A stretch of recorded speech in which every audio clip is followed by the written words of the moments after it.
नमस्कार, आप देख रहे हैं आर्या न्यूज और आपके साथ मैं हूं प्रियंका तिवारी। इस खास पेशकश में आप सभी का स्वागत है। खबरों की ओर रुख करेंगे। छत्तीसगढ़ के सीएम भूपेश बघेल ने एक वीडियो ट्वीट किया। वो वीडियो क्या है आप भी देखिए। सप्ताह में एक दिन छत्तीसगढ़ी पढ़ाई तो छत्तीसगढ़ी जाना भी, और ये तरफ चली हल्बी गोडिन तक पढ़ाई होती, सरगुजिया पढ़ाई एक दिन, और एक संस्कृत तक पढ़ी, हमारी प्राचीन भाषा है। तो जिन छत्तीसगढ़ी में जिन ज्ञान है, जिन परंपरागत रूप से पीढ़ी दर पीढ़ी हमारे माता पिता में से आत है, वो हमारे लड़का में जाना है। और संस्कृत में जिन सब वेद है, उपनिषद है, गीता है, सब का रचना हो, ओकरो ज्ञान हमारे लड़का में मिला है। एक से अंग्रेजी में पढ़ा है तो अंग्रेजी में पढ़ी तो आज विज्ञान है, साइंस है, एक मन के पढ़ाई है अंग्रेजी में होते, ओकर देते मन अपन ऊंचाई में जाना है, ओकरो बर जरूरी है। लेकिन हमारे परंपरागत रूप से ज्ञान है, लेकिन हमारे छत्तीसगढ़ी में एकरो ज्ञान वो होना चाहिए। और वैदिक जितना शास्त्र है एकरो मतलब लड़का मतलब ज्ञान हो। एमपी के सीएम शिवराज सिंह चौहान ने बुधवार को एक दिवसीय शहडोल दौरे पर निकले, जहां पर जिले में हृदय स्थल कहे जाने वाले गांधी चौराहे पर नगरीय निकाय चुनाव की आम सभा में सम्मिलित हुए, जहां मंच से उन्होंने राहुल गांधी को आड़े हाथों लेते हुए कहा कि राहुल बाबा भारत जोड़ो यात्रा निकाल रहे, जबकि भारत को तोड़ने का काम कांग्रेस ने ही किया है। सीएम शिवराज सिंह चौहान यहां नहीं रुके। नगरीय निकाय चुनावी आम सभा को संबोधित करने के लिए शहडोल पहुंचे। यहां उन्होंने पूर्व कांग्रेस अध्यक्ष राहुल गांधी की भारत जोड़ो यात्रा पर निशाना साधते हुए कहा कि सत्ता की चाह में देश को तोड़ने का काम करने वाले आज भारत जोड़ो यात्रा निकाल रहे, जबकि भारत को तोड़ने का काम कांग्रेस ने ही किया है।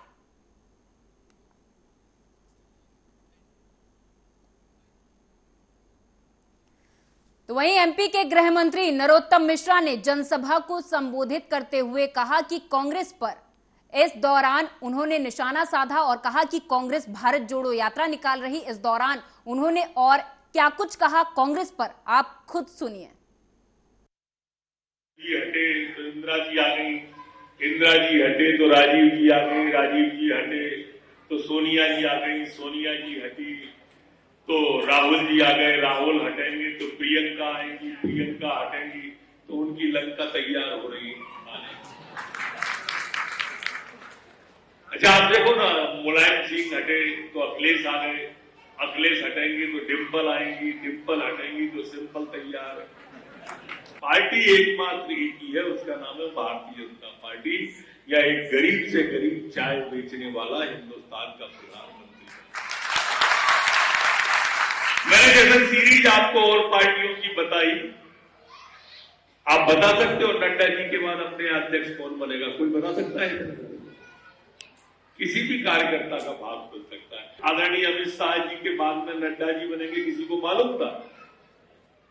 यही एक पार्टी है जहां बाढ़ के पार्षद सांसद बन जाते हैं, और किसी पार्टी के अंदर ये व्यवस्था नहीं है। कोरोना आ जाए कभी कमलनाथ जी नहीं दिखेंगे, चुनाव आ जाए तो कमलनाथ जी ही दिखेंगे। ये अपन को वोटों की खेती मानते हैं, ये चुनाव को गौचर मानते हैं कि जब चुनाव आएगा तो चरने के लिए आ जाएंगे। ये फसल काटने चुनाव की आते हैं, वोटों की फसल काटने आते हैं। जैसे चैत हुआ, चैत काटने, गेहूं काटने, अनाज काटने आता है ना, फसल आ जाती है, ऐसे ये कांग्रेस के लोग आते हैं। और इसलिए मेरी आपसे हाथ जोड़कर प्रार्थना है, जब सवाल पार्टी का आए, मित्रों कार्यकर्ता बंधुओं, तो प्राणपण झोंक देना। पार्टी कभी कभी मानती है, पार्टी कभी कभी मानती है, पार्टी हमारी मां है, और ये इतनी बड़ी संख्या में मातृशक्ति बैठी है, ये जानती है कि मां से बड़ा स्थान इस पृथ्वी पर किसी का नहीं है। मां, महात्मा और परमात्मा, ये तीन ही ऐसे हैं जो व्यक्ति के जीवन का उद्धार करते हैं, और कोई नहीं कर सकता है। आप सबसे प्रार्थना है, हाथ उठा के बताओ, पूरी ताकत के साथ में जिताएंगे, भारतीय जनता पार्टी जीतेगी। सफाई में अव्वल इंदौर में अनोखा प्रयोग हो रहा। यहां चलाई जा रही इलेक्ट्रिक बसों में अब हवाई जहाज की तर्ज पर बस होस्टेस यात्रियों की मदद के लिए तैनात की गई हैं। बस में होस्टेस, ये सुनकर आपको थोड़ा अजीब भले ही लगेगा, लेकिन इंदौर में ये प्रयोग भी हो रहा। दरअसल केंद्रीय सड़क परिवहन और राजमार्ग मंत्री नितिन गडकरी की पहल पर देश में पहली बार इंदौर से भोपाल के लिए इंटरसिटी इलेक्ट्रिक बसों की शुरुआत की गई। इन एयर कंडीशन लग्जरी बसों में यात्रियों को हवाई जहाज की यात्रा की फीलिंग देने के लिए एयर होस्टेस की तर्ज पर बस होस्टेस तैनात की गई हैं। महिला बहुत सुरक्षित है बस में, मतलब किसी भी तरीके से उनको प्रॉब्लम नहीं होती है। कुछ भी चीज़ों की अगर उन्हें ज़रूरत रहती तो वो हम लेडीज़ को बोल सकती है, एटलीस्ट वो जेंट्स को तो ये सारी चीज़ें नहीं बोल सकती, लेकिन लेडीज़ कंडक्टर रहती है तो वो लोग सेफ रहती है। जैसे नितिन गडकरी जी का कहना है, इस चीज़ का अप्रोच देना बहुत अच्छी बात है, क्योंकि प्रदूषण भी कम होगा इससे, पॉल्यूशन बहुत कम हो रहा है इससे, और ज़्यादा अप्रोच अच्छा है इससे, है ना। और मैं तो बोलूँगा इस चीज़ को और दिया जाए, सपोर्ट दिया जाए ईवी बसेस को, ईवी व्हीकल्स को ज़्यादा सपोर्ट दिया जाए, और डीजल्स के रेट और सेम दोनों इशू, उसमें कोई ऐसा नहीं है। बट नॉर्मल बस के हिसाब से ये वाली बस इसलिए ज़्यादा अच्छी है क्योंकि पॉल्यूशन से भी फ्री रख रही है हमारे शहर को, और बहुत सारे कारण हैं, जैसे अभी आप सुन ही रहे होंगे कि भैया वगैरह कितनी ज़्यादा बीमार पड़ रही हैं। पॉल्यूशन के कारण भी बहुत सारी चीज़ें इफेक्ट हमारे बॉडी को भी कर रही हैं, एनिमल्स पे भी हो रही है, और ये बस मतलब हर चीज़ से बहुत ज़्यादा अच्छी है। मेरा सेकेंड टाइम ट्रेवल है इसमें, और ये बहुत। भले ही सरकार देश और मध्य प्रदेश में गरीबी हटाने या अंतिम छोर के व्यक्ति तक योजना का लाभ पहुंचाने के तमाम दावे करती रहती हो, लेकिन कई बार ऐसी तस्वीरें देखने को मिलती हैं जो सिस्टम के इन दावों की जमीनी हकीकत पर रोशनी डालने को मजबूर करती हैं। ऐसी ही बेबसी और बदहाली से जुड़ी एक मार्मिक तस्वीर मध्य प्रदेश के राजगढ़ जिले में देखने को मिली। वैसे तो हम बैलगाड़ी में बैल को जोड़कर सामान ढोने के काम करते हैं, लेकिन यहां पर एक ऐसी तस्वीर सामने आई है जहां पर बैलगाड़ी में बैल के स्थान पर एक महिला जुड़ी हुई है और सामान ढोते हुए ले जा रही थी। बैलगाड़ी खींचते हुए ले जाने वाली महिला का नाम लक्ष्मीबाई बताया जाता है, जो बीते कई दिनों से बिना कुछ खाए बैलगाड़ी पर कुछ सामान और एक मासूम बच्ची को ढो रही है। महिला के अनुसार वो 30 किलोमीटर दूर से लगातार बैलगाड़ी को अपने हाथ से खींचते हुए ला रही है, जिसका वीडियो अब सोशल मीडिया पर तेजी से वायरल हो रहा है। हमारी मुसीबत ऐसी, एक टाइम का खाना खा रहे हैं, धंधा पानी मेरे पास कुछ नहीं है, मैं विधवा हूँ, मेरी कोई भी मदद करना पसंद नहीं करते। आज इस भाई साहब ने मेरी मदद किया, तो मैं इनको ये कहना चाहती हूँ कि इनकी दुआ से हम इतनी दूर पैदल चल के आ रहे थे, ये हमको ले।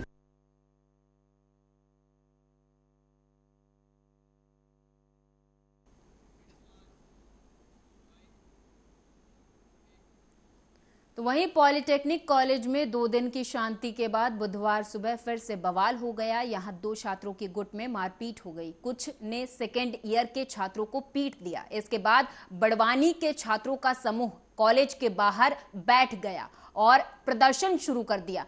इन छात्रों का कहना था कि उनकी जान को खतरा है, अब वो 1 मिनट के लिए भी हॉस्टल में नहीं रह सकते। एएसपी, एसडीएम, एसडीओपी, तहसीलदार, टीआई और दूसरे अफसर भी वहां पहुंच गए। काफी समझाइश के बाद भी मामला शांत नहीं हुआ, तो आखिर में तय किया गया कि हॉस्टल फिलहाल बंद कर दिया जाए। सभी 250 बच्चों की छुट्टी करके घर भेज दिया गया है। अब छात्रों के पालकों को उनके साथ बुलाकर काउंसलिंग की जाएगी। उन्हें समझाने के लिए अन्य उपाय भी सोचे जा रहे हैं। करता गालियाँ देने लग गया सुरेंद्र रावत, और उसने फिर मारना शुरू कर दिया। उतने में मैंने थोड़ी देर तो मारा, फिर मैंने यही हमारे बेच में ना गए, फिर मैंने बुलाया एक और रूम पार्टनर था अलीराजपुर का, उसको फ़ोन लगा के बुलाया। वो आया, वो भी गालियाँ देने लग गया, वो भी मारने लग गया, हाथ उठाया। ये सही है। हाँ, और फिर एक सीनियर आया, सीनियर ने नहीं बात सुनी और ना कुछ सुनना चाहिए उसको, लेकिन उसने कोई सुना नहीं और डायरेक्ट आके मारने लग गया। गला पकड़ के डायरेक्ट मारने लग गया। फिर क्या हुआ? फिर ये आ गए सब, तो फिर छुड़ाए तो करता गालियाँ देने लग गया।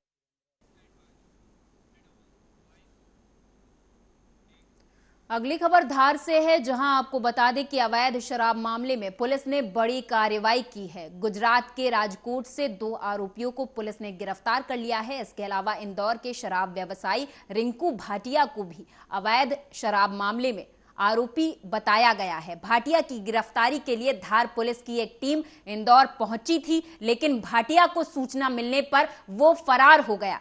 इधर भाटिया पर 10,000 का इनाम घोषित किया गया है। बता दें कि बड़वानी से झाबुआ ले जाई जा रही अवैध शराब की खेप को बीते सप्ताह एसडीएम कुची नवजीवन विजय पवार और नायब तहसीलदार राजेश भिंडे पर अवैध शराब माफियाओं ने जानलेवा हमला कर दिया था। इसके बाद से पुलिस शराब माफियाओं पर नकेल कसने के लिए कार्रवाई कर रही है।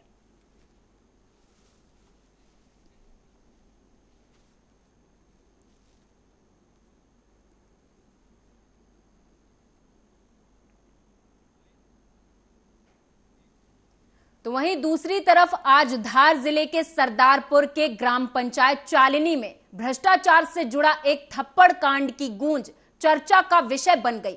दरअसल ग्राम पंचायत चालिनी में मुख्यमंत्री जन सेवा अभियान के तहत आयोजित कार्यक्रम में बड़ी संख्या में ग्रामीण एकत्रित हुए थे और महिला सरपंच सचिव, सहायक सचिव की मौजूदगी में आयोजन संबंधित कार्यवाही जारी रखी गई। इस दौरान सहायक सचिव राजेश उर्फ राम सिंह गोहरिया से प्रधानमंत्री आवास योजना पर बहस करने लगे और सहायक सचिव पर लोगों से 5-5 हजार रुपए प्रधानमंत्री आवास के नाम पर वसूलने के बाद भी आवास योजना का लाभ न मिलने के चलते मांगीलाल जवरिया नामक व्यक्ति ने सहायक सचिव के मुंह पर जोरदार तमाचा जड़ दिया, जिसके बाद हाथापाई शुरू हो गई और देखते ही देखते हंगामा बढ़ गया, जिसके बाद सरपंच और अन्य लोगों ने मिलकर मामले को शांत किया। वहीं घटना की सूचना के बाद सरदारपुर सीईओ शैलेंद्र चौहान सहित अमझेरा पुलिस भी मौके पर पहुंची और लोगों को समझा बुझाकर मामले को शांत किया।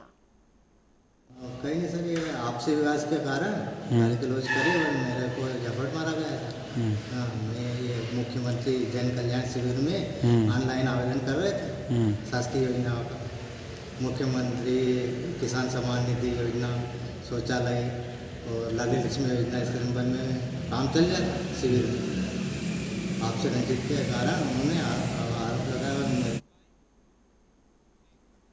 अगली खबर सीहोर से है। बता दें कि सीहोर में मंगलवार जन सुनवाई के दौरान महिला डिप्टी कलेक्टर द्वारा पत्रकारों से बदतमीजी और कवरेज करने से रोका गया था, जिससे पत्रकार जगत में काफी आक्रोश व्याप्त है। इसी को लेकर सीहोर में जिले के सभी पत्रकारों के द्वारा कलेक्टर के नाम डिप्टी कलेक्टर वंदना राजपूत के खिलाफ आवेदन सौंपा गया। आवेदन में पत्रकारों के द्वारा मांग की गई कि पत्रकारों से बदतमीजी करने वाली महिला अधिकारी के खिलाफ तुरंत कार्रवाई की जाए, नहीं तो जिले के पत्रकार आंदोलन करेंगे।